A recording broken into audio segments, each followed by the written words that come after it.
Philippa Soo plays the role of Eliza in the Broadway mega hit, Hamilton.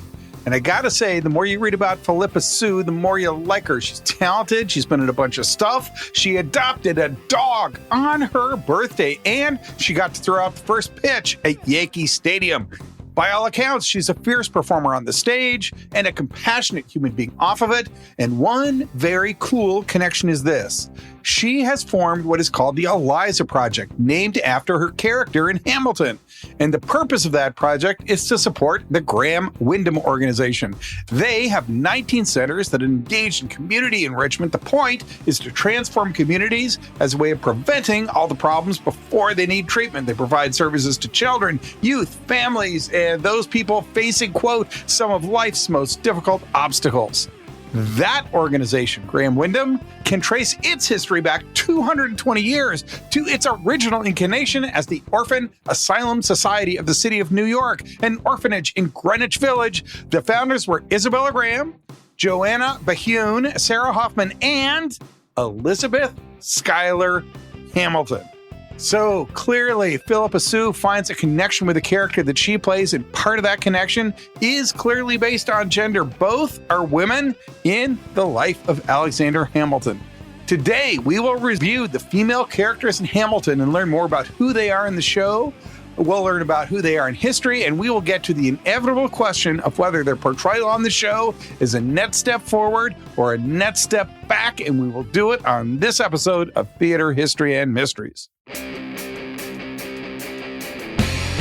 I'm John Bruschke, and you are listening to Theater, History, and Mysteries, where I take a musical theater production and go into a deep dive on the questions that it raises and the answers that it provides. I hope that this approach will give a deeper understanding about the lessons that the musical has for theater and for life. And I will never miss an opportunity to pursue any mystery, bizarre coincidence, improbable event, or supernatural suggestion along the way because, in the words of Dirk Gently, it is all connected. Okay, so let's here's some quick bookkeeping. There's more coming out on Hamilton. Next time we will talk about Lin-Manuel Miranda and how the production came about and his role in making it all happen. We have some quizzes that are going to come out. If you like Hamilton trivia, we have got a bunch of 8 to 10 minute episodes where you get to ask questions and click on answers to see how well you can answer the trivial elements of the Hamilton show. If you're really into Hamilton and you like trivia, there should be some good fun coming out. Those will be in a couple weeks. And as always, please share these episodes. Posting to any group that you're part of is just great. The only way podcasts really make it these days is word of mouth. And I want to thank you so much for taking the time to invest in learning more about deeper dives into the important things of history. The show isn't for everybody, but it's definitely for smart people like you. And if this tickles that part of your brain that is interested in history and coincidences, well, thank goodness you're out there. I can't tell you how much I appreciate it, but I do need you. I'm not asking you to send me money, but I am asking you to take the time to post an episode you like on social media, give it a rating. Those things do actually matter. And mostly, I'm just really glad that you're here.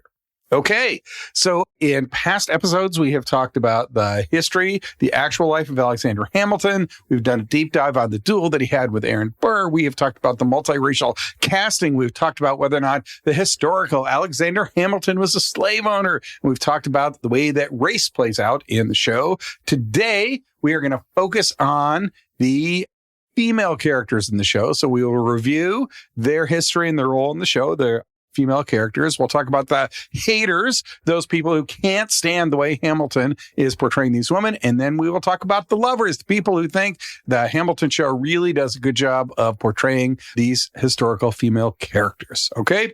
First, let's just dive into the history. Now here, I'm going to rely mostly on the Chernow book and also on Wikipedia. There are some footnotes that I will post at the bottom of this set of show notes, but as always, you can get the entire list. I think there's something like 50 different sources, academic journal articles and books that I consulted pulling this whole thing together. And if you go back to the first episode on Hamilton, you can get all that stuff. But for right now, I'm just kind of sticking to the known facts, the things we know pretty sure. I'm not doing a deep dive on that. What I will give a deeper dive on are the people who loved and hated these female characters. Okay.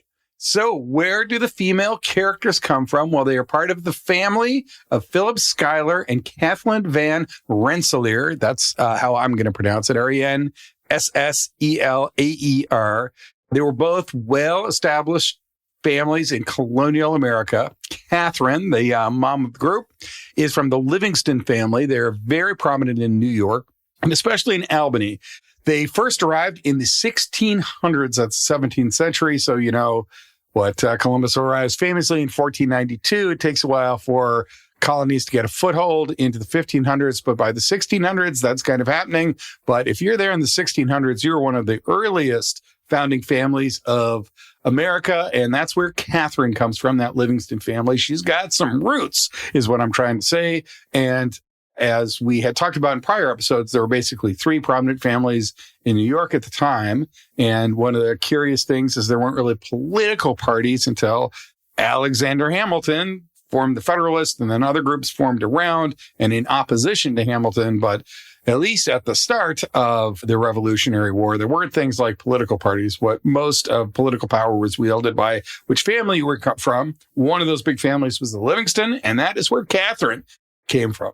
The Schuylers, which is, of course, the side that Philip came from, were prominent in New Jersey. They first immigrated in the 1700s, so not quite as early as the 600s. Philip was mostly a politician. He served in the war, but his service was limited due to poor health, although he was still pretty prominent. The key role that he played at the end was the Battle of Saratoga. That was a defensive action. It happened in 3 years into the war in about 1779, and it was the first major full-out American victory. Like the British were attacking, we formed a defense, we definitively beat them. It showed the Americans they could win. It was, if you were to read American Revolutionary history, it's definitely a seminal battle, and Philip Schuyler was part of that. And he actually had to withdraw or pull back from his leadership role as a result of some poor health, but that is how deep he was into the American Revolution. As part of the revolution, the family house actually burned down in 1777, so just after the war had happened. There was an attempted kidnapping in 1781 by British loyalists, but it is still true that they lived in the family mansion, so these were two very well-to-do people from two very well-to-do families that were deeply committed to the revolution. I should also say that they were slave owners. They definitely owned slaves, at least 40 of them. And Philip Schuyler, we discussed the significance of that in prior episodes, so I'm not going to dwell on it too much now. What I want to talk about in this episode is more about the gender angle, although, as we will hear, there's definitely some intersectional stuff going on in the show, so that race and gender will both be relevant. But one strike against Alexander Hamilton is that he married into the Schuyler Rensselaer family, and they definitely were slave owners. Philip served multiple terms as a senator. He famously lost his seat to Aaron Burr in 1791, which is part of what set Aaron Burr and Alexander Hamilton at odds, but he returned to the Senate in 1797. The couple had 15, you heard me right, 15 children, 8 of whom survived. And we know the 3 eldest from the play. Those are Angelica, Elizabeth, and Peggy. Now, the other 2 include Cornelia and Catherine. They are not prominent in the show, but they actually do play a role in the lives of the 3 characters who are. And the other 3 surviving children were sons. Now, in the show, if you listen carefully to the lyrics, or if you're a big Hamilton fan, you know that Angelica sings that her father has no sons. And so that influences how she has to interact with him in the world. But that's actually not historically accurate, that there were 3 sons. They were not older than Angelica, Elizabeth, and Peggy, but there were male heirs if that was the big thing. Okay, so those are the 3 Schuyler sisters that we're focusing on. They're the most prominent females in the play. They're Angelica, Elizabeth, and Peggy.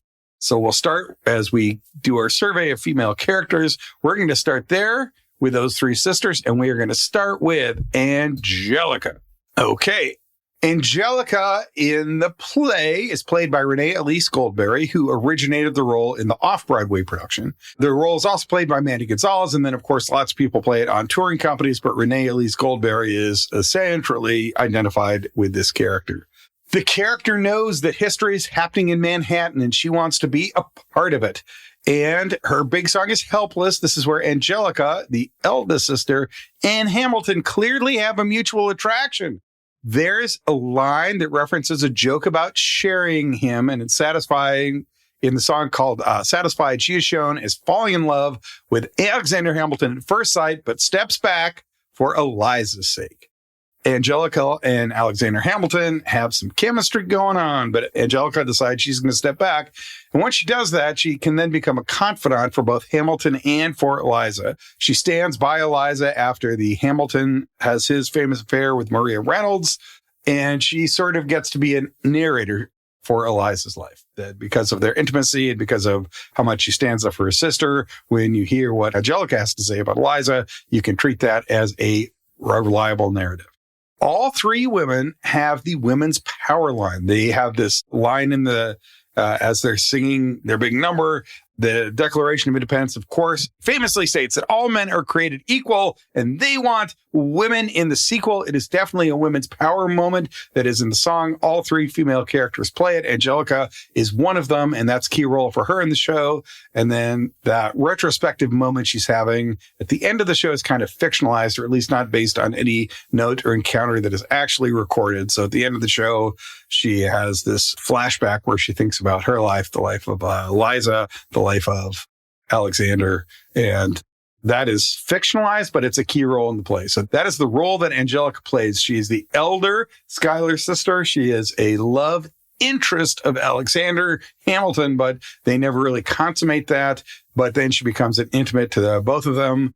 And there's definitely an element of strong female advocacy to her character, that when she comes on the stage, she's clearly a presence. And she is talking some smack about women being left out of the Declaration of Independence. And that, I think, resonates with the crowd.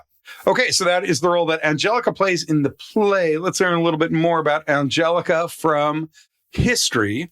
In 1776, that's an easy year to remember, she meets a British-born merchant named John Barker Church.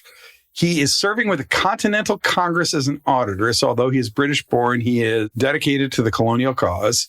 But Angelica knows that her dad is just not going to trust him because of his British background. So they just straight up elope in 1777. Now, Angelica, it does appear to have an intimate bond with Alexander. They are kind of flirty, but she is already married at the dinner party in 1780. So in the show, you see them meeting at the dinner party. That is where Alexander meets Eliza. But at the time when Angelica is also there, Angelica's already married. Now, according to Chernow, they have a mutual attraction that was so obvious and so strong that many people just assumed that they were lovers. Like if you saw the two of them interact, everybody in there was each other's side, and they're like, there's some sparks going on there. But there is no actually surviving hard evidence that they had an affair. Now, there's plenty of letters between Angelica and Eliza and Alexander that did survive, and a lot of them are quite intimate. But let's just remember Alexander Hamilton also had very intimate letters with John Lawrence, convincing some people that those two were homosexual lovers. That is equally uncorroborated. So at least Chernow's take on it, and I have no reason to suspect that is not true, is that there was a mutual attraction that they both recognized was something that neither of them could pursue. So that's the dinner party in 1780. Then Angelica, as is referenced in the show, leaves for Europe in 1783, where they live basically for 16 years with a couple of trips back. Between 1783 and 1785, so right after they leave for Europe, John, her husband, John Barker Church, is serving as a U.S. envoy to France. So, of course, they live in Paris, where, quote, Angelica never failed to enchant the famous intelligent men, end quote, including Benjamin Franklin and a couple other big names. And then that continued when they returned from France to other parts of Europe and to England, that Angelica, wherever she went, she was going, she was with her husband, who is this big envoy. And as we will learn, as I'll just tell you now, when they returned to England, John served as a member of the British Parliament from 1790 to 1796. So what a nutso time to be alive, and what an interesting role for John Barker Church. He was born in Britain, had to elope because Angelica's dad was sure you were really loyal to the British, but he actually was loyal to the United States. And yet, after the revolution was over, he came back to England and served in the British Parliament for a 6-year term. Anyway, as John is doing that, Eliza, they're sort of the power couple right there. If you're an envoy, your job is mostly diplomatic, and they're meeting all the movers and shakers in England, and that means that Eliza's part of the social scene, and she is just charming the bejesus out of everybody that she meets. In 1797, they returned to the United States, and they built a 30-room mansion that is named Belvedere. They live in a town that is actually named Angelica, that the couple, through this complex real estate situation, ended up getting a whole bunch of acres of land. They decided that they would turn it over to develop into a full-fledged town. The development is led by their eldest son, who named it after his mom, who was Angelical. And that town and that house still exist. If you have been to Angelica, you have the town of Angelica that is named after Angelica Church, originally Angelica Schuyler, the character from the Hamilton play. And when I say she was prolific and was deeply involved with many people, there are still letters that survive between Angelica and Thomas Jefferson. Of course, Angelica and Alexander Hamilton, but also Angelica and George Washington, Angelica and Lafayette. And curiously, although Jefferson and Alexander Hamilton hated each other, Angelica and Thomas Jefferson got along pretty well for the oldest of all reasons. Their kids went to school together. His daughter and Thomas Jefferson's were classmates and friends in school. Thomas Jefferson sent Angelica a letter saying that women should stay out of politics because they were chummy. And Angelica, rather cleverly, simply sent him back a copy of the Federalist Papers, sort of as a sign that she had maybe played a role in developing the Federalist Papers. But also, Jefferson was the big anti-feminist and Hamilton was the big feminist. So if nothing else, she was letting Thomas Jefferson know, I am acutely aware of politics and you want me to stay out of them, but I am happy to highlight the fact that I do not agree with you about politics. And Thomas Jefferson might also have been getting a little flirty with Angelica. That seemed to be a thing that, she was a very engaging woman, and a lot of those powerful men probably flirted with her a little bit. One of them was Thomas Jefferson.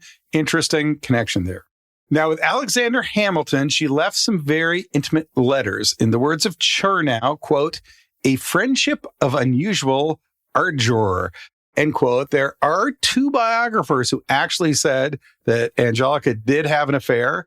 And Angelica once wrote to Eliza that, quote, your husband, for I love him very much, and if you were as generous as the old Romans, you would lend him to me for a little while, end quote. There's actually kind of letter from Thomas Jefferson making a reference back, saying that'd be okay with him. So that has led people to conclude that maybe there was a three-way love interest or a love triangle, or maybe something as salacious as a menage a trois. Chernow concludes, I kind of agree. It was probably just joke that there was some flirty banter going between the two sisters and Alexander Hamilton. And Angelica's probably joking with Eliza that, hey, man, you want to leave me your hot husband for a little while? That'd be okay with me. He is probably just a joke. And it did seem that, if that was a deal breaker for either of them, Alta and Angelica were tight for the entirety of their life. So I don't think they were going to let a romance come between them. Okay. That is the historical life of Angelica. She is the eldest sister. She marries John Barker Church. She is confidant, it is true, of both Hamilton and Eliza as she is portrayed. What is not shown in the play is that she had lots of deep connections with lots of powerful people and traveled all over Europe. And if you go back a couple episodes, you can hear the exciting story about how she and her husband, John, helped Lafayette try to escape once when he was a prisoner of war. Okay, that is the eldest sister, Angelica. The second sister, the one who marries Alexander Hamilton, is named Eliza. What role does Eliza play in the musical? And then we'll review the history behind her and see what was not in the musical that probably could have been, or that is just interesting to know about. Eliza in the musical is played by Philippa Soo, who got a Tony nomination for the role. In the show, they have a whirlwind courtship. The big song they have is Helpless, where they're helplessly in love with each other. Once married, the show shows the general oeuvre is that Eliza is often sidelined. She's not a key political player, but Alexander Hamilton relies on her for her goodness and for her dedication to him and just for being a stand-up human being. when they are married. And then, of course, Alexander Hamilton has the affair with Maria Reynolds. Once that is discovered by Eliza, she burns all of his love letters in a song that's called Let It Burn. They have a son. Their eldest son is named Philip. He dies in a duel that leads to a reconciliation, which mostly happens offstage. The song is Forgiveness, and it's quiet uptown. So for obvious reasons, there is some tension when Hamilton has the affair with Maria Reynolds. They reconcile. That happens in the show, but the old theater adage is don't say that it happened, show how it happened.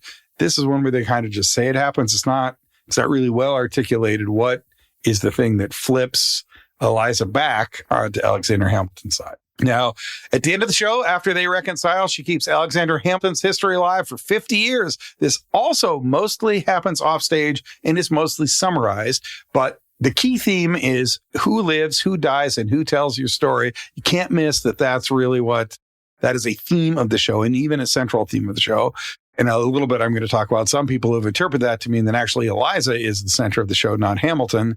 But the theme of the show is clearly the Hamilton narrative is retelling history, and it's telling it in a different way. It wants to tell it as it is seen by America now, or how it would exist in America now. And the multiracial casting is obviously making it clear they're not literally telling history, and that history gets written and rewritten, and the show's an attempt to rewrite it. And so what happens, one key role that Eliza plays in that narrative is she's the one who gets to tell his story. And since that is the question the play poses, who tells your story? The answer for Alexander Hamilton is Eliza. She is the one who tells his story. And that's sort of how the show, the culminating apex of the show, that's what happens is Alexander passes, and we learn that his memory is kept alive and his story is told by Eliza. That is the role that Eliza plays in the musical. Let's now compare that to the historical Eliza.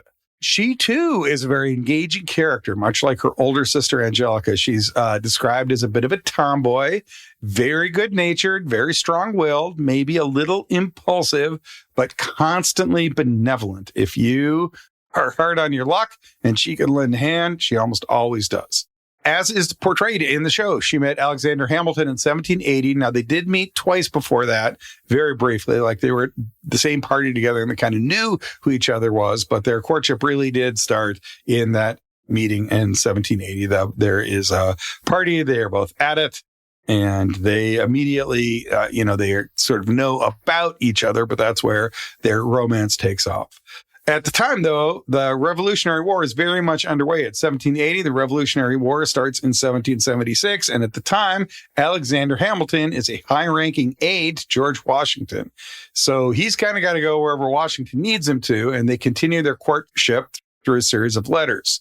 At the end of exchanging these letters and stealing whatever time they can together, they get engaged with the father's blessing, which is kind of a thing because although I think it's briefly referenced in the show, Eliza has two sisters who have already eloped. One is Angelica. And remember, she's headed off with John Church, who is totally prominent, but their dad can't really abide him because he's got British connections. He's too British for her dad. So Angelica needs to elope. The other one is Cornelia. That is one of the other sisters that did exist historically, but does not appear anywhere in the play, or the play makes it seem like only three sisters, but there's more, and one of them's Cornelia. Now, Cornelia got engaged to a New York lawyer who is named George Washington Morton. He is a lawyer. He's highly educated. I think he went to Princeton. He is wealthy, and he shows up and asks her dad, saying, hey, I want to marry Cornelia, and is sort of immediately shown the door. The dad's like, heck no.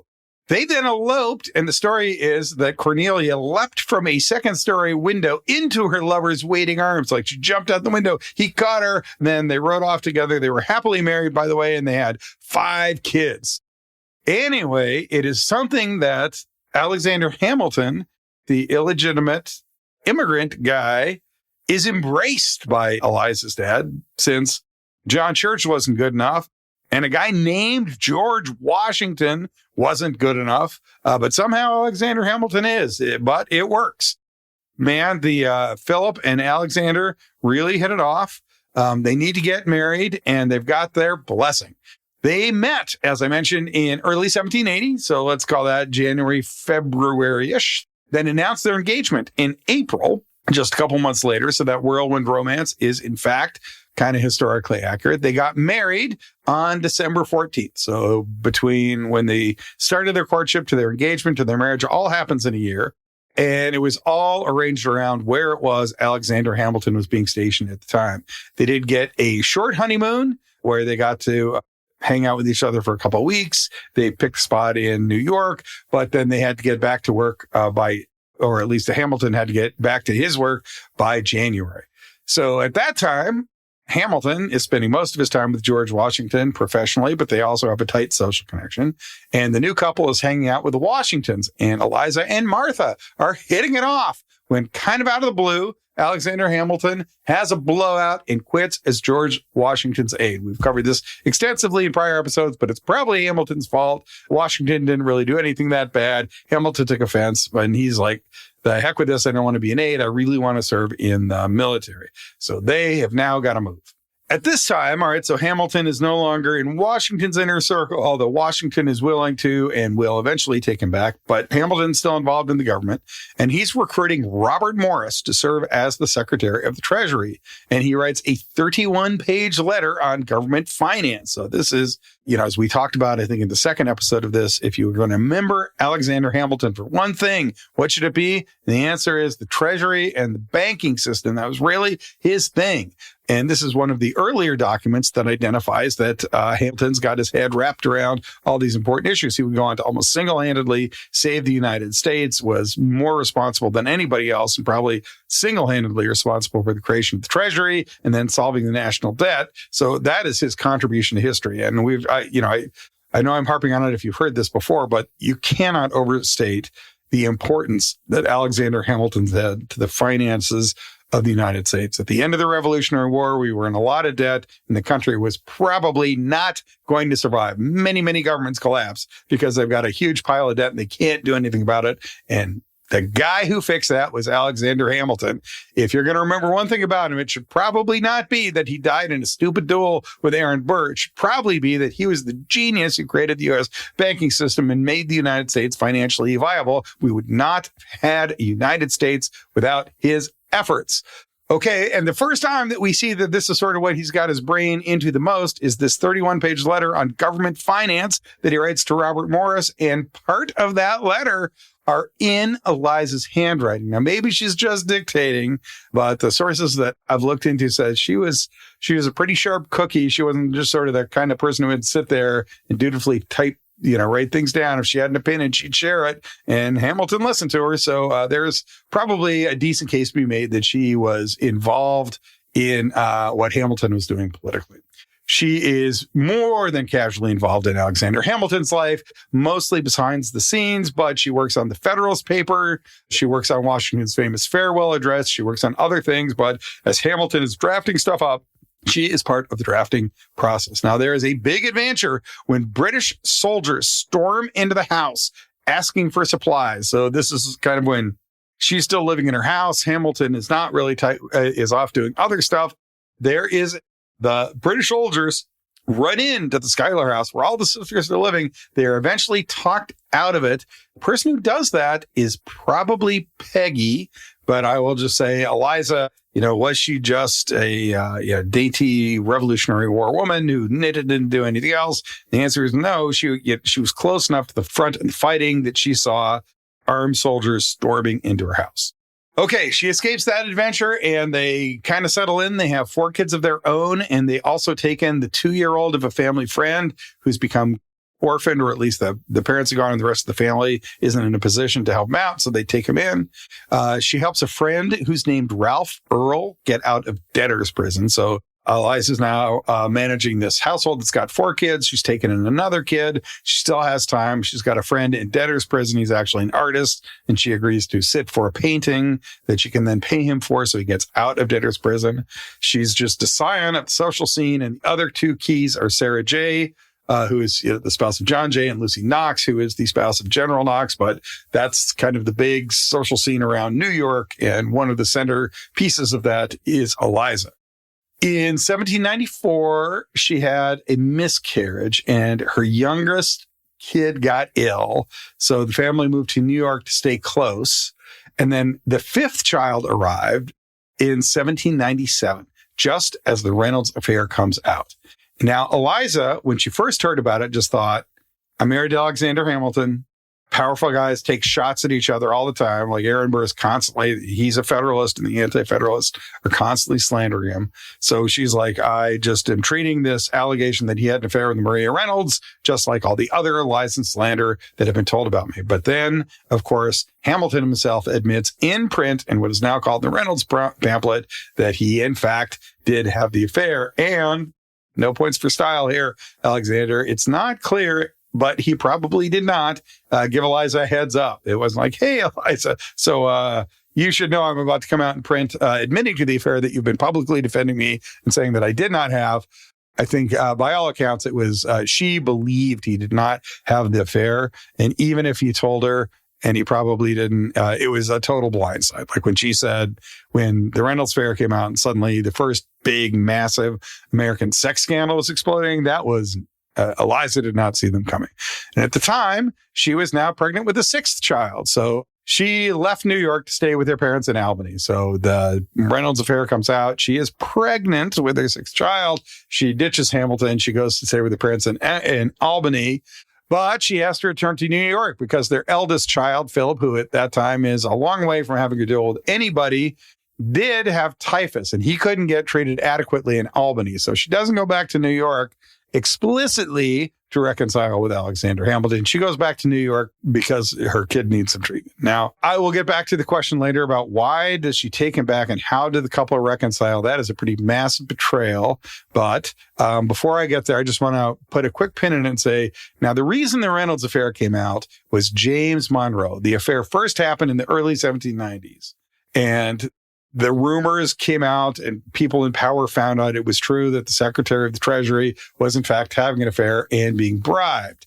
So Senate has to do something, and Hamilton's approached by these three senators, and he says, okay, well, I will prove to you that I did not use public money to pay this woman, and Maria Reynolds and her creepy husband, but you have to promise to keep it secret. I will admit to the affair to you privately, and I will prove to you that I did not use public money to pay the guy off to bribe Reynolds with, but you have to keep it secret. And then they agreed to that. Okay. And between the early 1790s and 1797, it held. But in 1797, it did get leaked, and it was Monroe who leaked it. And there's stuff on the Reynolds affair, and I think our second episode on Hamilton on one of our earlier episodes, but let's just hold on to this for now. Eliza moves back to New York. She agrees to take Hamilton back eventually. And what she knows and Hamilton knows is that it is James Monroe who actually spilled the beans there. Okay, then, as is shown in the play, their eldest child recovers from typhus only to die in a duel. That is part of the reason that they reconcile. They then go on to have two more children, and now they have a total of 8. And their final child is a son. They name him Philip after the eldest child, who is also named Philip. So, just not so thing in the life of Alexander Hamilton. Almost all the men are named Philip. His stepfather was named Philip. His first son was named Philip. His last son was also named Philip. And lots of people are named Angelica, including his stepsister and his own daughter. And the town, right, is named after Angelica, who's also named after a relative. So anyway, lots of people named Philip. They now have their family fully intact, and Hamilton is now out of politics because he can't get elected to anything because he got scandalized in the Reynolds affair. So the couple moves into an estate that they built called Hamilton Grange, which is named after Hamilton's Scottish ancestry. And they move in 1802, which is great. They've got their own kind of plantation-y thing going on, or at least this huge estate. But then Hamilton dies in a duel in 1804, and a part of that, their eldest child, who is also named Angelica, goes totally insane. She just can't cope with seeing her father die. So that is amongst the tragedy that Eliza has witnessed. She watched her eldest son die in a duel. She watched her husband die in a duel. She watched her eldest daughter go insane as a result of that and be unable to take care of herself. And so within a few years of that duel, she lost her husband, she lost both parents, and she lost 2 adult siblings. And then she lost one child to a duel itself and one child to the insanity provoked by Alexander's duel. She has to make some financial moves, but she's allowed to keep her huge estate. She manages to keep her huge estate for a while, but by 1833, so 1804 is the duel, she pulls off about 3 decades living in that place called the Grange. But in 1833, she moves to a New York City townhouse, which is called the Hamilton Holly House, where she lives with some of her children and grandchildren. And then in 1848, she moves in with her daughter until 1854, where she spent some time in Washington, D.C. She's a major mover in 2 major charitable organizations. In 1798, so that's when Alexander was still alive, she has a group that supports widows with small children. And then in 1806, so 2 years after Alexander's death, she's the founder of the Orphan Asylum Society. She served as its vice president, then its president, and she served in that role for 27 years until she finally left New York City in 1848. She raised funds and oversaw care for about 700 children. And as I mentioned in the introduction, that organization still exists, and it's called Grahman Windham today, but that was the organization that she founded. I mentioned that she was noted for her benevolence, and taking in orphans is one thing, helping out struggling economic friends is one thing, but she also spent a bunch of her life, used her influence to try to help other people out. Now, it is a historically accurate thing to say that she did fight for Alexander Hamilton's legacy, and it was a fight. She had to win that he was actually the author of George Washington's farewell address. That is a enormously famous speech, and who the author of that was contested, but she believed and had some evidence that it was Alexander Hamilton. It almost certainly was. But that was a fight that she had to win to get that to be proved. She had to demand an apology and get a full exoneration by James Monroe. She finally got one, but, a little more on that later. In 1848, so the duel's 1804. In 1848, it takes her 44 years. She finally got Congress to publish all of Alexander Hamilton's writings and get them into the Library of Congress. And that is most of the reason that we know about Hamilton today, is that he was not a president, so he didn't get a presidential library, and a lot of his writings that were private weren't part of the public record. Most of the stuff about him wasn't in the Library of Congress, but she got him. She got the Congress to put all of his stuff into the Library of Congress, and that is why we know as much as we know about Alexander Hamilton today. She got a biography of Alexander Hamilton published with their son, John Church Hamilton. That is the biography, by the way, that says he did not own slaves, which, if that is one piece of evidence that we talked about extensively in the episode on whether or not Hamilton owned slaves. But it's also just generally a really good biography. There's that one historical fact that is some contest, but it was really hard. They both John Church Hamilton and Eliza had to fight hard to get that thing into print. And then it ended up being just generally pretty solid biography. Among the problems that she had was that after George Washington, all of the early presidents kind of hated Hamilton. Certainly Jefferson, definitely Adams, certainly Monroe, probably even Madison. Madison and Hamilton had a falling out. But when all the presidents hate Hamilton, there's not a lot of momentum to keep his memory alive or to remember him fondly. And the only person who was really fighting for that was indeed Eliza. And one of the stories is that she wore a package around her neck with one of the early sonnets that he had written to her. That was kind of her constant reminder of the connection that they had had. And it was a reminder to her, I guess, of how dedicated she was to his memory.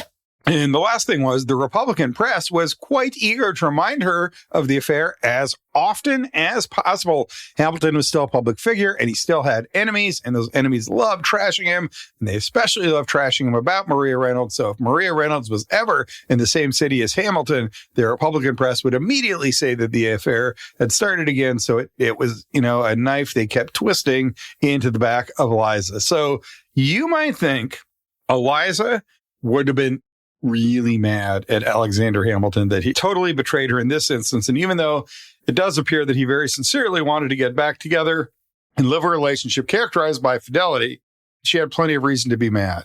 And one point that Chernow makes that I do find persuasive is that in the end, the person that she really hated, that she couldn't stand, was not Hamilton. It was James Monroe, the guy who spilled the tea and made it a big public thing.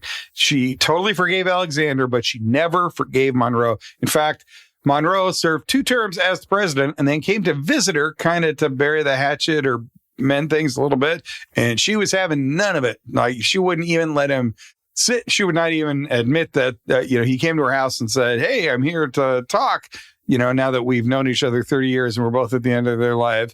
And she's like, well, if you're here to apologize, I'm willing to listen, but I'm not offering to let you sit down in my house. So she never got over James Monroe. So why did Eliza forgive Alexander? I don't know. I still don't know what repaired that relationship. I'm not sure, but the relationship was very definitively had been repaired, and that if she had animosity from that, it was way more directed at Monroe than it was at either Maria Reynolds or Alexander Hamilton. Okay, those are the first two Schuyler sisters. The next one, the third one, is, of course, Peggy. In the musical, she is played by Jasmine Cephas Jones. She's more of a background character. She's in the Schuyler Sisters song, but she doesn't appear at all in Act 2, and often the same character or the same performer will play Maria Reynolds in Act 2. That is the third Schuyler sister, and she's part of the ensemble. She's part of the Schuyler sister triad, but does far less significant things in the play than Angelica or Eliza. Historically, her real name was Margarita. She married back into the Rensselaer family. So the mom, Angelica, was Rensselaer, part of the Livingston clan, and then Peggy married back into that. It was a rich New York family. Now, what was interesting about that is the husband was only 19 when they married and she was 25. He was considered a little bit too young, and it was definitely a gossip topic, but it seemed like it worked out for the two of them, and he got his act together. So despite the, the naysayers, their relationship worked out.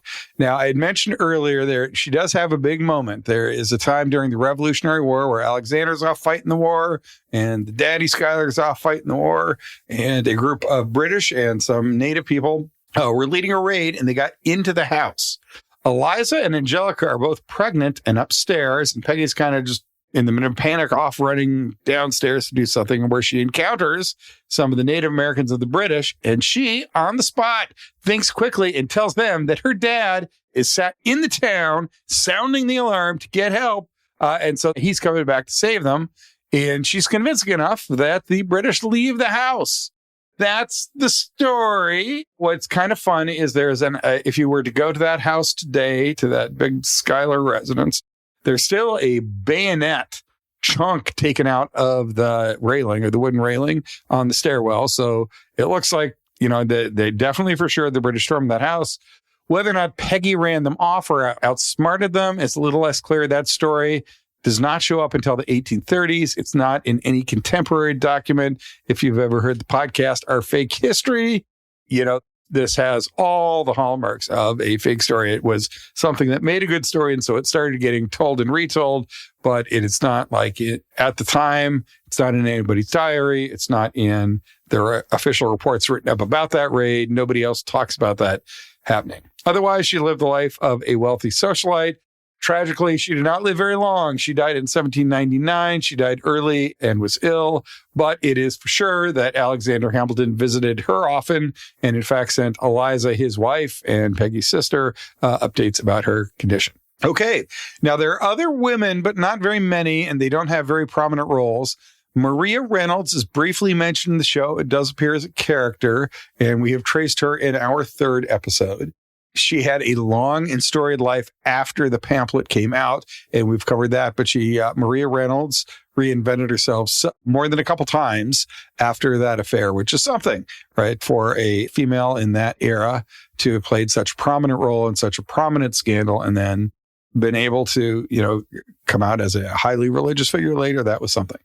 Sally Hemings appears briefly and is quickly mentioned as Thomas Jefferson's mistress, and that's about it. We have talked in the previous episodes about, especially the slavery episode, about whether or not that is an appropriate treatment of Sally Hemings.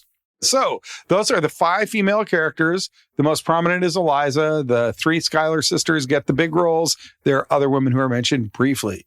The question is now, are these strong characters, are they rich and complex? Are they portrayed in ways that are historically accurate or empowering or that are important to the plot? Or do they just sort of kind of walk around to support the male characters? Those are the important questions about the female characters in Hamilton. All right.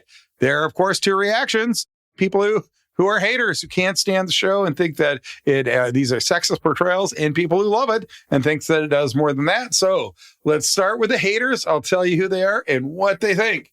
The first thing to know is that there are not all that many haters about the female characters and the way the females are portrayed. Multiracial casting has drawn a lot more fire than the treatment of the women, but there are definitely those who dislike the way the women are portrayed, and there are 3 that really do not like it. Now, I will say, one of the people who is frequently cited as thinking that these portrayals are sexist is somebody named E.C. Williams from the Rattle Cat website. And that is a website and an article that is cited in multiple academic articles. But that website, from what I could tell, is not currently available. So whatever E.C. Williams did not like about the show, I'm afraid I can't share with you just because I can't get that original source. So that sort of goes to show there are people who don't like it, don't like the way the women are portrayed. But when I said there aren't that many, one of the key sources, one of the people that everybody cites is an article that can't be found, which is something, right, in the year 2026. Okay, but one of the other people who really can't stand it is Kayla Drajpuch, or Drajpuch. In 2021, wrote an article in the Evanstonian where she was the assistant arts and entertainment editor. I'm going to share with you a couple of quotes from her article. Quote, "The female characters in Hamilton are woefully unexamined, riddled with tropes, and decidedly anti-feminist." End quote. Eliza, in particular, helplessly steps aside and pretends to be happy for the sake of Alexander's career. The implication is that Eliza couldn't possibly really have been happy being a woman and a wife in that era. And, the implication is there were more affairs than just Maria Reynolds, and that she was kind of miserable all the time, but she just pretended to be happy, in the way a abused housewife in 2025 might be. That is what Kayla Drajpuch thinks Eliza must be like, and does not like that portrayal that she is shown as stepping aside and basically supporting Alexander. Here's how it ends. Quote, "But then, after talking about all the incredible things she did, she discredits herself by saying, 'You could have done so much more if you only had time.' This is her speaking to Hamilton and once again asserting his superiority over her. Eliza's moment is once again ripped away from her without exploration or development. Females were humans with emotions in the 1800s. And are they a part of Hamilton? Why are they so underwhelming? So helpless in quotes, as a reference to the song where she is helping with Hamilton, end quote. So that is Kayla Drajpuch. What she does not like is the way the characters are depicted as weak. Nancy Eisenberg, we've met her in previous shows. She's a professor at Louisiana State University. She starts by, she can't stand Alexander Hamilton, the human being. Quote, "The real Hamilton was far more calculating. To get his way, he could be utterly vicious. He had no love for the unwashed masses, but that side never appears on stage because it undermines the heroic storyline," end quote. So what she doesn't like is the show throughout history. Hamilton did not get along with Jefferson, obviously did not get along with Burr, did not get along with Adams either, or Monroe, right? So Hamilton had some enemies. And so if you read history, if you read somebody who likes Jefferson or Adams or Monroe, they probably don't have great things to say about Hamilton. But this is a show about Hamilton. And so what Lin-Manuel Miranda has done is made Hamilton the hero. And so you kind of got to make him the good guy, and you got to make other people the bad guy. And what Eisenberg especially doesn't like is she thinks that the show trashes Sally Hemings and Theodosia Burr, that is Aaron Burr's wife, and then the same name was given to her daughter. But those were two really strong, powerful, and productive relationships in Burr's life. He deeply loved both of them, and they deeply loved him. And Eisenberg thinks that, Miranda is trashing Hemings and Theodosia Burr just to make Hamilton opponents look bad. And she ends by saying, quote, "So my question is this: what could possibly be less progressive than to trash the women as a means to bring down their men," end quote. And she also finds that the marriage with Eliza must have in reality been a sham. Quote, "Hamilton had to marry into the Schuyler family to secure his class reputation. His most powerful allies in New York are either minimized or erased from the musical," end quote. Yeah, so she thinks that the marriage that Hamilton has to Eliza and his relationship with her dad, Philip Schuyler, because those two got along, and so did he and Eliza, that those were all just political maneuvers, that the marriage was a political maneuver. On this question, I'm going to side with historian Bruce Mitchell. He's kind of reviewed the evidence, and he thinks it's clearly both. So do I. If you read the letters between Hamilton and Eliza, they clearly have an affection for each other, and he and Philip genuinely liked each other. And it's confusing to people about why that was, but I think it's not a question of was it a political marriage or a marriage of love. It was obviously both. That, and, I will say in my field, we do study human relationships. And one interesting thing is that arranged marriages often do better than what we think of in America as love marriages. That if you start by being a good match, love can develop. And so just because it's political arrangement in the front end does not mean that it's got to be a bad marriage. And I think that Hamilton's is more than just an arranged marriage. So although Nancy Eisenberg is willing to write off the marriage entirely, I think the historical evidence is actually not pointing that direction. But she does end acknowledging the entertainment value of the show, but still hates the fact that just thinks that making Hamilton better than he was is a huge mistake, and it's offensive, and it takes down his portrayal of the women. Let me end with her quote. "Let's stop calling it history when it's entertainment. The Broadway hit is a fictional rewriting of Hamilton's life, plain and simple. Does that admission detract from its entertainment value? No. Enjoy the music, laugh at the jokes, and appreciate it as social commentary on our current political environment. A fictional, heroic Hamilton and his predictable foil, Burr, steal the show. But the historical Hamilton and the historical Burr are present in name only," end quote. What Eisenberg doesn't like is the show makes Hamilton look, in her view, better than he was, and that in doing so, it also trashes the female historical figures that were associated with his political opponents. And she's just saying that you shouldn't, if you're a woman, you shouldn't have to get dragged down for the sake of making your husband look more like the bad guy. Okay, there's one more author who is not entirely happy with the way women are portrayed, but this one is a little somewhat more muted. There's some good parts and some bad parts. This is Hannah Lena Dalal Baraf of the University of Sabed, Szebed, but more importantly is writing in a journal called New Horizons in English Studies.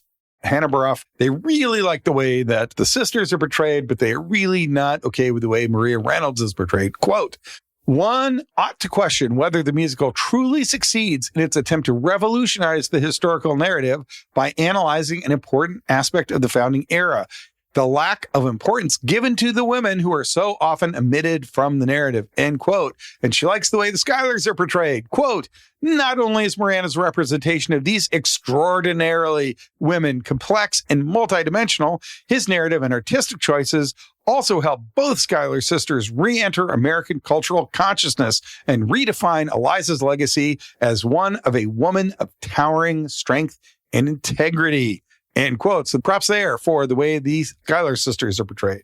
But, quote, "On the other hand, his portrayal of Maria Reynolds as a femme fatale with no purpose outside of being the catalyst for the affair, which will ruin Hamilton's career, would point to the opposite," end quote. And the conclusion is a mixed result.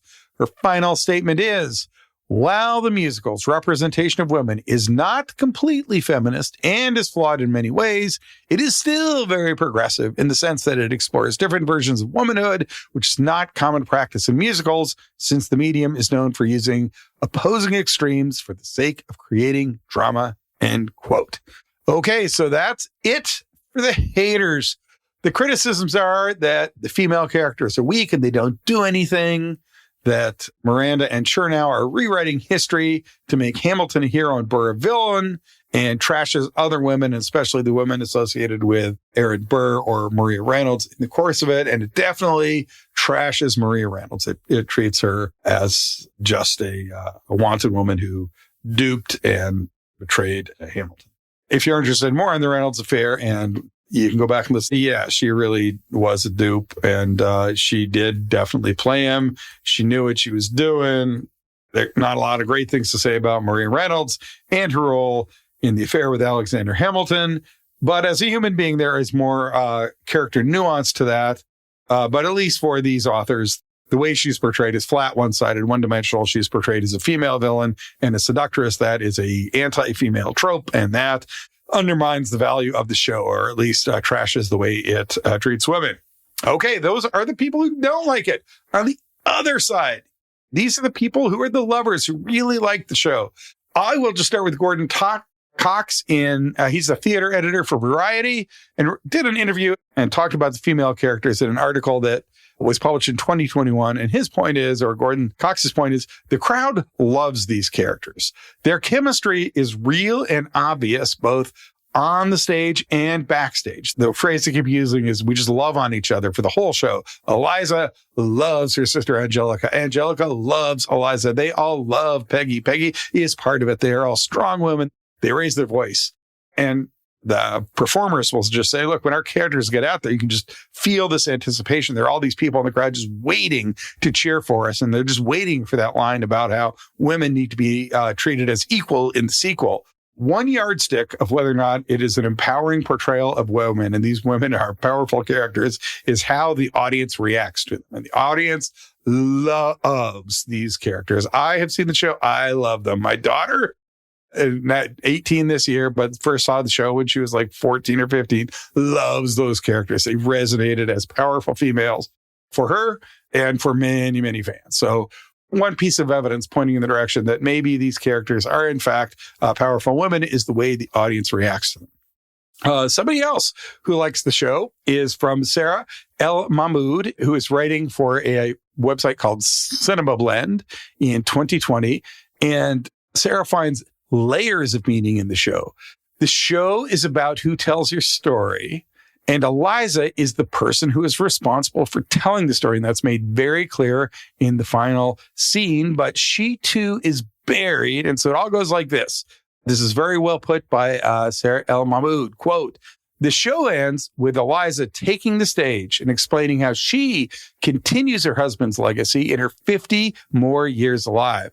As the character tells the audience, she started New York City's first orphanage, interviewed soldiers who fought by Hamilton's side, raised money for the Washington, D.C. monument, spoke out against slavery, and shared her husband's story. The show itself ends by highlighting Eliza's contribution to legacy from beginning to end, and therefore centers her as the actual hero of the musical, end quote. And then Sarah El Mahmood cites lots of social media commentary to point out that more than just Sarah El Mahmood have come to that interpretation that if the show really is about who lives and who dies and who gets to write history, the answer is it is Eliza who gets to write the history, and that makes her the central character. And I do think there's something to be said that even if that goes a little further to empower the character, it's definitely a thing about the character that is hugely empowering. The best thing about Sarah El Mahmood, she was the former editor of the Cal State Fullerton newspaper, the Daily Titan. Man, I've been at Cal State Fullerton on and off since the year 1985. And there's parts about this place that drive me nuts. But one thing that is constantly awesome is the school newspaper. The Daily Titan is, I think, one of the only weekly student newspaper that's still going on in California, and they bring it. And one of the reasons they do is because people like Sarah El Mahmood, I didn't even know that had been her connection until after I read the article, but go Cal State Fullerton, go Sarah El Mahmood. The conclusion there is that Eliza is the centerpiece because the show is about rewriting history, and Eliza is the same one. There are other authors who go along the same lines. This is R.E. Fulton, who has a master's in American history from the University of Rochester. She is writing in something called Nursing Cleo, which is a peer-reviewed blog project curated by Rutgers. And it's dedicated to the idea that the personal is historical. And this is an obvious play on the feminist idea that the personal is political, that when ways of society is organized, is there's this big distinction between your public life and your private life.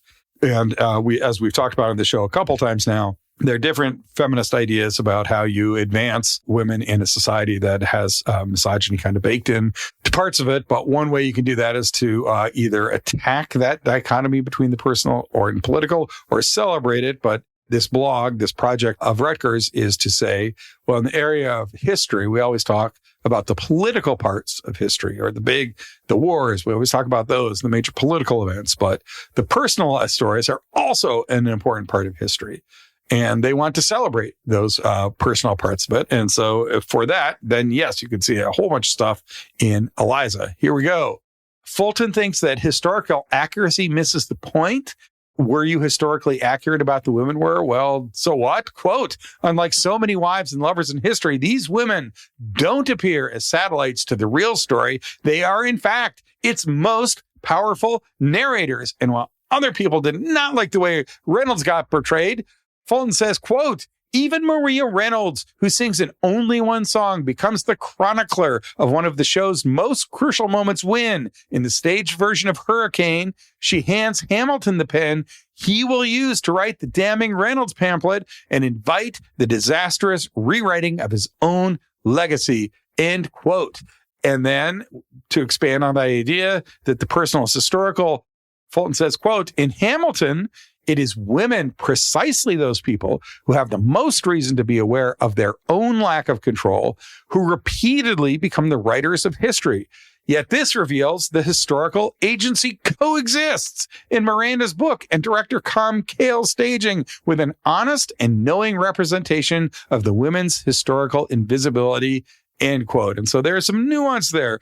Were the women invisible? Well, historically, yeah, they kind of have been, but the authors of this work seem to be aware of that. And then they take those blank spots and they fill them in with, and they retell those women from a modern perspective. And clearly there is a women's power element. The women in their best song, in their big song, in their introductory song, declare that they themselves are aware of their lack of equality and they want it.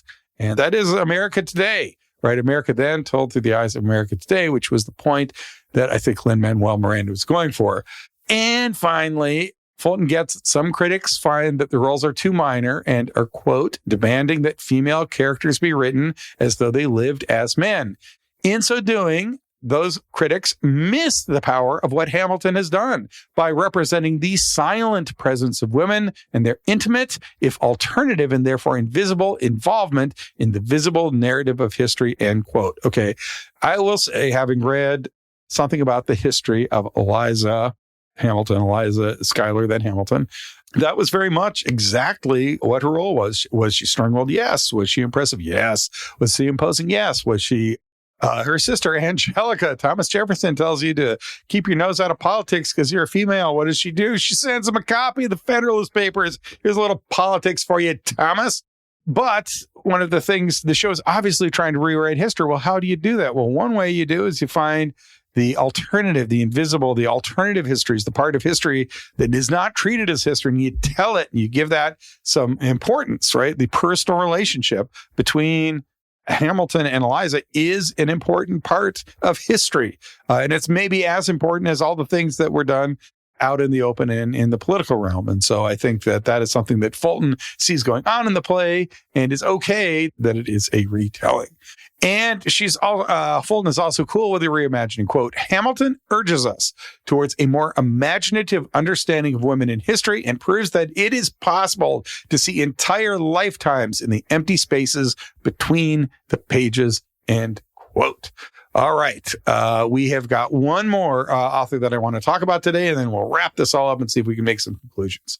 Letitia Ridley is writing in the Journal of American Drama and Theater in 2021 and is a big fan of the show. Quote, in this article, is a big fan of the show, but is most importantly taking the question of race and adding it to gender, because the critics of the way women are portrayed almost always focus on, well, they're women, and they are shown as not powerful. But they're not just women. The performers themselves are women of color. And so for Ridley, that intersectional, it's not just women and it's not just Black people of color, but it is women of color. Their particular role and their particular role in the play changes the meaning of the play and is an empowering thing. We kind of talked about this before on the question of race. It's like, okay, well, even if you're saying that historically these women were oppressed, and you're showing them as oppressed.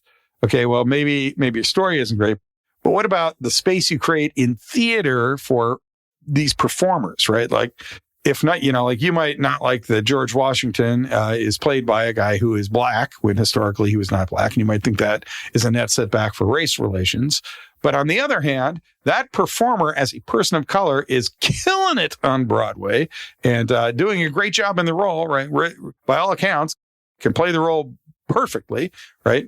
Defines the role.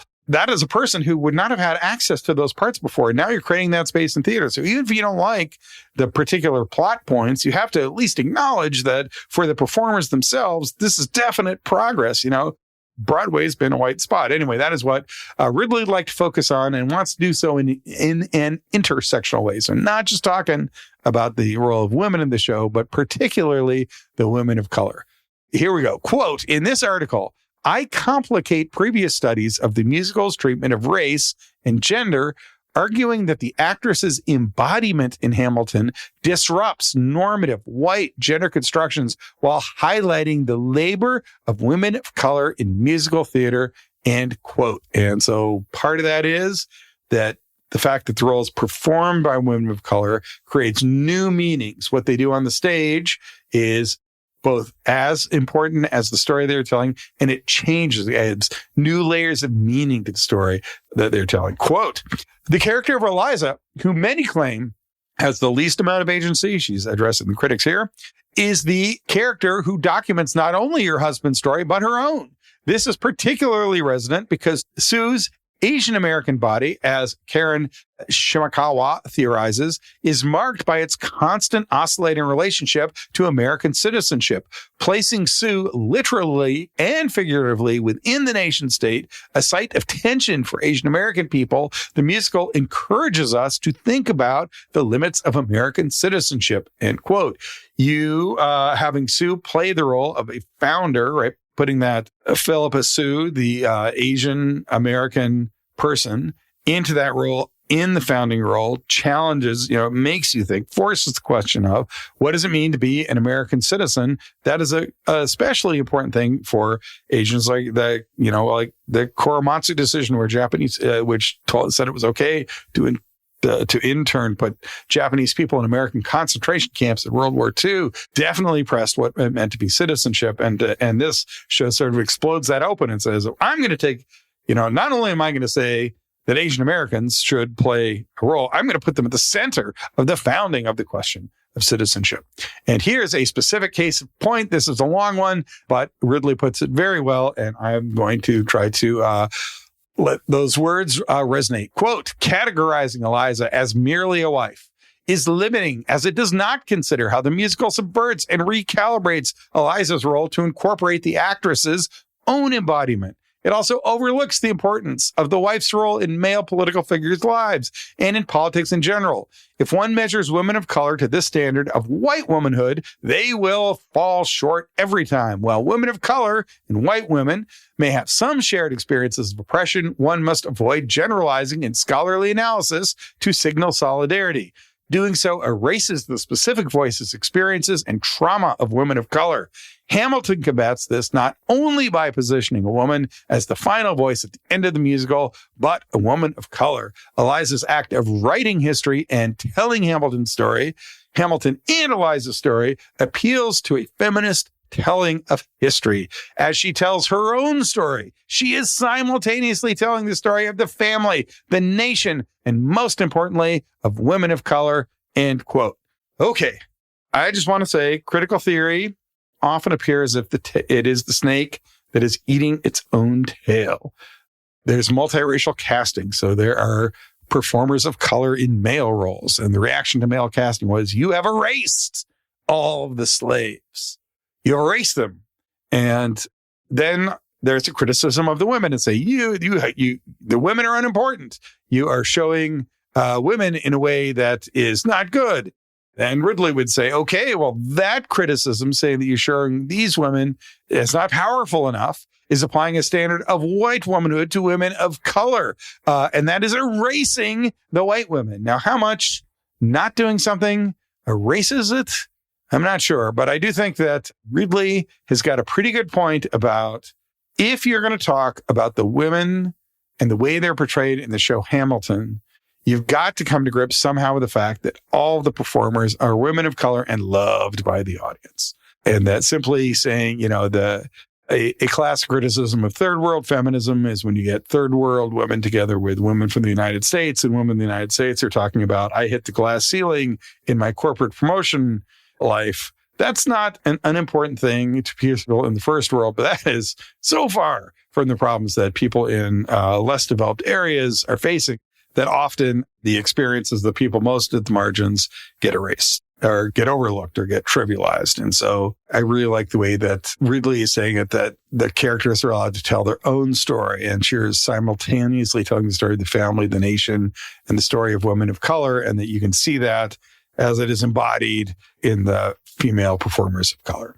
Okay, so in conclusion, what do we make of all this? Okay, well, more than anything, there's a lot of stuff going on. But at the end of the day, I think the heart of the matter is that Soo, Goldberry, and Jones, those three performers, just make the characters rich and compelling. They resonate with the audience. They clearly ring true for audience members, especially for female audience members, especially for young female audiences, certainly my daughter. And I just think that it is hard to throw stones at that and say, okay, well, you kind of blew it because you are retelling a founder's narrative, or these characters are too flat. The characters are not flat, at least not the way they are portrayed. And I do think at least as much of that credit goes to Soo, Goldberry, and Jones as it goes to anybody else.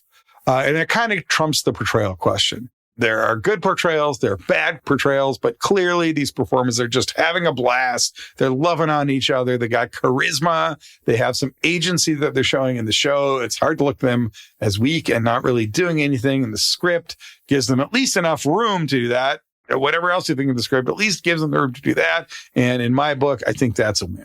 Even the critics can disagree about whether or not the Skylers are portrayed as flat, that some of the authors just say, oh, the Skylers are portrayed, they're just weak women. And then other people will say, no, the Reynolds portrayal is bad, but the way the Skylers are portrayed is fantastic. The responses have layers of depth involving seeing women in the personal spaces of history and analyzing it in the intersection of multiracial casting. The criticisms just sort of seem like the first line of, you have female characters and they're from the revolutionary period, so they're not shown as powerful as men. That's a problem. That is where the criticisms end, and sort of the responses, the people who love the show, who see more to it, pick up for it, say, oh, but you're finding that personal space in history that wasn't there before. You're not paying attention to the intersectional nature of the performers of color. And I just think that, as an argument, those are a couple steps ahead of criticism. The responses are steps ahead of the criticism. And, the critics can come at you from all sides. They can say that you were too realistic, you're not realistic enough, you didn't thread the needle quite the right way, but the creator needs to come up with something that is consistent, right? The critics, one critic can say one thing, another critic can say something exactly the opposite, but the person who creates the show has to come up with a storyline and a perspective that is coherent and makes sense to an audience. And usually that means it's got to be consistent. Well, Lin-Manuel Miranda's point was to tell American history then from America now. And he accomplished this, I think, with the women, to see how crucial they are as the narrators, to have their character development be key, to having them become critical narrators, and then make the theme of the show, who lives, who dies, who tells your story, I do think puts those female characters in the space.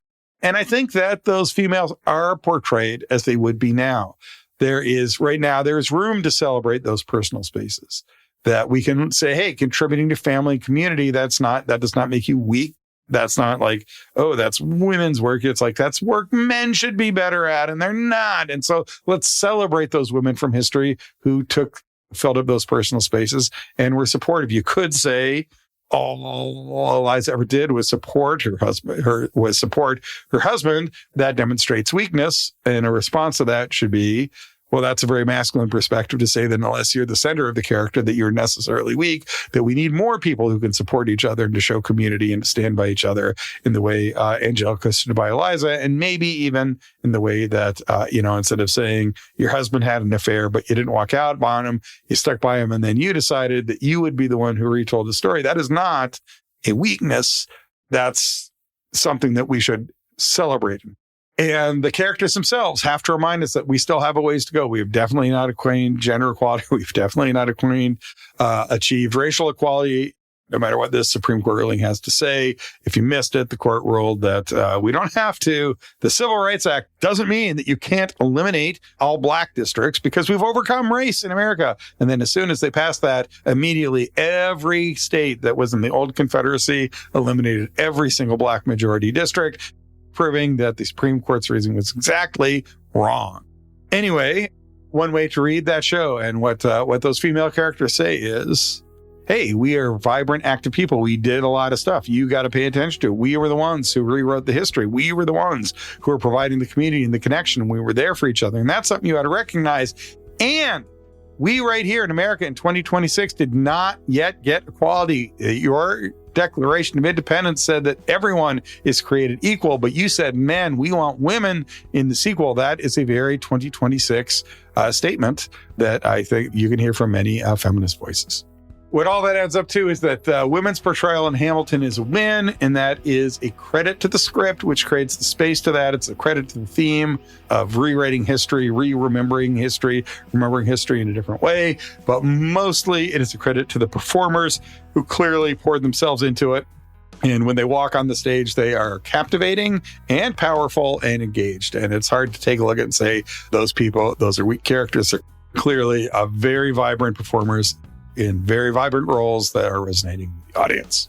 Okay, we have done a lot of history over these last 9 episodes, and we have dipped our toes into the show a little bit. But next up in our 10th episode, we're going to dive into how Lin-Manuel Miranda and the team developed the show. Were there ghosts? Is there a ghost story here? Well, we've kind of already been over Lafayette and his werewolves. Was there anything else? What were the dramatic choices that make this show work? How did it all come together? We're going to learn some things you don't already know about this production in the next episode of Theater, History, and Mysteries.